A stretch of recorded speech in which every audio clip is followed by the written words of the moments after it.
Melly, I have a difficult time finding Westwood clothing to fit me. Skirt's fine, but top's too small for me. Vivienne Westwood, very tricky because there are issues. Sometimes the problem with Westwood that I have is that most of the sleeves are too tight under the armpit. So it goes really tight up and then very tight in this area, women and men. But then some pieces, but you see again, online shopping difficult for this. You got to try them on in stores because some pieces are really loose enough and perfect, but others are just like tight there. And I'm a sweater and I'm a stress sweater. If I stress, I sweat immediately. That's where my body reacts the most, there in that area. So if I'm wearing a shirt that's completely tightening me up down here, forget it. I can't. I'm stressed just knowing that I'm going to sweat. So thinking that I'm going to sweat makes me sweat double. That's terrible. So that's why I love, for example, this particular collection, which some people have told me, oh, Dacob, but this is a little bit too loose under the armpit. That's because I love it that way. I always like to wear stuff that has a little bit more space down there. Westwood, if you want something that doesn't have any space there, that like really tightens up there, that's Viv for you in most cases. Not every piece though, not every piece. But I understand why because I have the same issue, Melly. MK says, I alter up and down my Chanel coats and jackets all the time, depending on my weight fluctuation. I like the fact that it's a free service and you get free pouch and free hanger all the time. Yeah, that's great. I mean, as long as they leave a little bit of space so that it can actually open it up, loosen it up, or tighten it up every time. It's perfect. But I love that. That's part of the luxury service, that they don't forget that piece that you purchased. It doesn't become obsolete the next season. You can always bring it back, and they pride themselves in actually having made something like that. I think that's really beautiful. Yeah. MK says about sales associates, no, they won't ask you your job right away. They have a way to do it in a very subtle manner. Guccian says, how was your reaction to Poison compared to Aura? And was it bigger for Aura because it was unusual for Thierry Mugler? Yeah.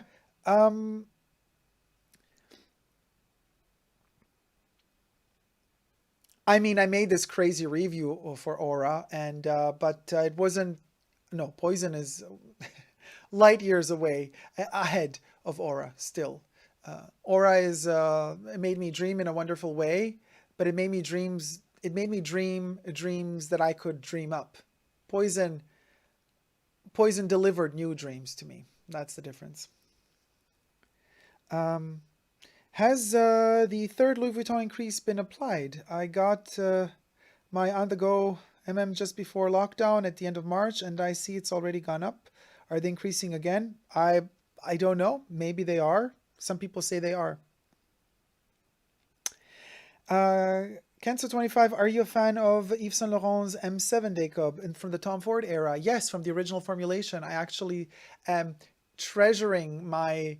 I still have an originally sealed in the plastic foil sample in that beautiful kind of burgundy, dark ambery, red, browny package. It still kind of crackles when I always have it when I traveled with me, just in case I need something special.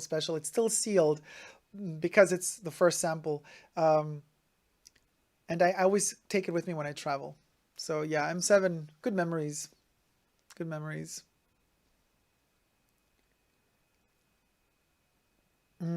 Sammy says it's in the dark world, Louis Vuitton's Ombre Nomade. Yeah, Ombre Nomade again. It's the only Louis Vuitton fragrance I love. Can't stand any others, to be honest. Andrew Becerra or Becerra. How you doing, sweetie? Yes, Mama the perfume queen. Melly says Moira in the house, lol. Andrew says, what city are you currently in, Dacob? I'm in an undisclosed territory. I'm in the fashion bunker, in the city of the fashion bunker, where the fashion bunker resides. My chat keeps flipping. What's going on?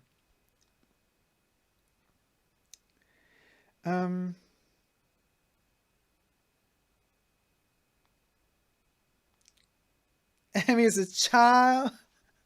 Let me grab some corn waffles and peanut butter. Kiadora says, off topic. But do you have any advice for someone who's trying to start their career in an art field? Girl, this is a video on its own. You know, Kay, I would love to answer this question, but like that would be a video on its own. To, to start their career in an art field, girl, you're really asking me this now. This is like- maybe another time, but let's just say it ain't easy. It's very complicated, and in many cases, they will ask you to sell your soul to the devil to succeed in tiny steps. So be very cautious if you decide for art. Andrew Becerra, can you shove the scared mouse to the side and take over as Chanel creative director? You would be amazing. I love Virginie Viard. Don't get me wrong, you guys. Just because she's shy doesn't mean that she doesn't know what she's doing. I think she knows what she's doing very well. And it's fine. Some people just don't want to be in the spotlight all the time, and that's really fine. But again, I repeat, it's not the right thing for Chanel. There are other brands where shyness is totally part of the DNA of the brand, but not Chanel.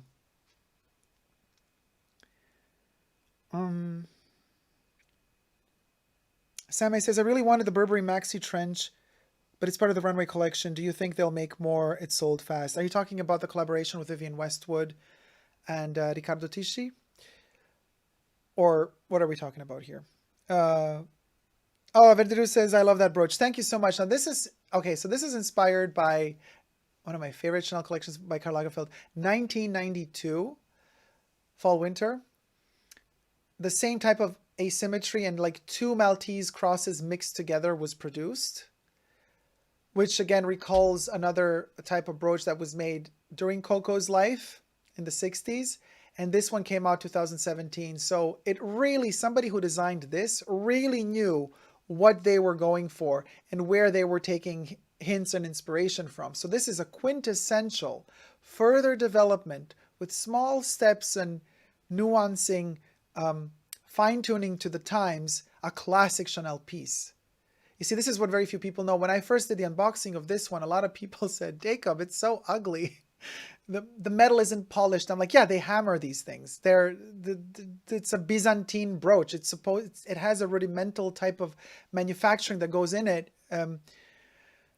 Something that's so kind of delicate that also has glass pearls and also real crushed pearls in it. And something that looks so fragile in many ways actually has been made with such brutal force. And this is something that you can see that some of the hashtags I've been using lately for Chanel. I've been researching a lot this duality. The aspects of always this kind of the two-tone shoe also has a duality. It's very Chanel, this duality, opposites that attract and kind of fight each other at the same time. This is fragile, delicate pearls, a bit of gold, but then it's produced with such force and brutality at the same time. Really attractive to me, and I love thinking about that. It's very Baroque also in a way, because it's a very passionate gesture, creating something through passion, and passion is always very forceful. I love that. I love that about Chanel. Lucas Gordignon says, time to sleep. See everybody. Sleep well, sweetie. Good night. MK says, just go to a Celine perfume shop, show them your knowledge about the fragrances, and you will get samples anytime. Oh, okay. Good to know. Kidoro says also, I've been working on what I want to do for a living every day for the past 50 plus days, and it never seems as though I'm working hard enough. I always feel like I should work more. Don't be hard on yourself, sweetie, because, I mean, it's good that you have a goal, and it's good that you keep working, but don't ever allow yourself at the end of the day, when you're about to go to bed, don't flagellate yourself. Don't hit yourself, psychologically saying, I didn't do enough. You did what you had to do that day. Be proud of what you did. You can always say to yourself, tomorrow I want to do more, but don't ever say that what you did up until that point was not good enough or wasn't enough, because that's the best way to cut your own feet off, psychologically. Don't do that to yourself, because you deserve better. Melly says, yes, the sleeve's too tight and my other problem. Oh, that's not a problem, sweetie. That's not a problem. That's, what should I call it? I'm missing the right word. It'll come to me. That's not a problem. That's, it's a positive thing. It's, what should I call it? It's like, oh, that's not a problem. That's a blessing. Okay. Anyway, a few favorites of mine. So Andy Nelson. A few favorites of mine are Original Dune, Moschino, Allure, Cristal, Fendi, and Magie Noire. How do you feel about them? I haven't seen your reviews on some of them. P.S. Found you through Twin Peaks. I love Twin Peaks. I also, have the Twin Peaks perfumes. Um, yeah, Dune, I've reviewed. You mean the female Dune? I haven't reviewed. Moschino, I have reviewed. Love it. Allure, the first Allure. Yes, I like it. Don't love it. I did review the Hair Mist. Cristal, love it. Reviewed it. Fendi, love it. Tried reviewing what I found at CVS, and that was a terrible, terrible, terrible, terrible concoction. A reformulation that not only smelled nothing of the original Fendi, but smelled like I was going to barf. Magie Noire, incredible. I'm looking for the oil. I'm still trying to hunt down the oil. Melly, your merch line is so comfortable. I live in them lately. Thank you, Melly. Yes, get the merch. Never give up on love, you guys. Ventro, sadly, Vivienne Westwood closed down in Vienna. Yes, she did. And all those mass retailers are just, gotta take the chance when I'm in another country. Any Dior bag you might consider? No. No Dior bag I might consider. The only Dior bag I did consider was when John Galliano was rightfully designing for Dior. And in fact, I have those bags that he designed.